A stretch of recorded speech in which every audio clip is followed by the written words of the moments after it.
It's MAAC tournament time, which means the Quinnipiac baseball team will be headed to Staten Island for the tournament, which kicks off on Wednesday, but Quinnipiac clinched the number 2 seed, so they'll be opening up on Thursday, playing either Fairfield, Marist, or Manhattan. Here are some keys to watch. First, it's going to be the starting pitching.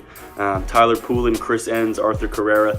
They've been strong in conference play, but they're going to have to be at the top of their game where every game matters. Carrera, going into next season, will be the number 1 starting pitcher, so he's really going to have to show that he is up to the task. And here's a stat to watch. Quinnipiac, 20 of their wins came when they scored first, and they were 6-18 when they let their opponent get on the board first, so it's going to be imperative that they get to the starting pitchers early and really get the game under control from the get-go.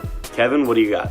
Well, Jacob, you touched on the pitching, so I'm going to focus on the other end of the spectrum and what really got the Bobcats here. That is their bats. Andre Marrero had a monster season, batted about .330, led the team in batting average, finished second in homers and RBIs, and he'll like to keep that up during the tournament.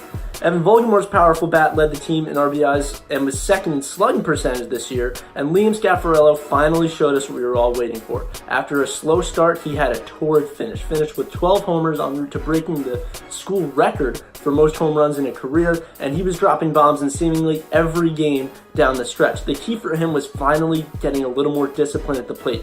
He really cut down on the strikeouts down the stretch, and it reflected in his production and his numbers.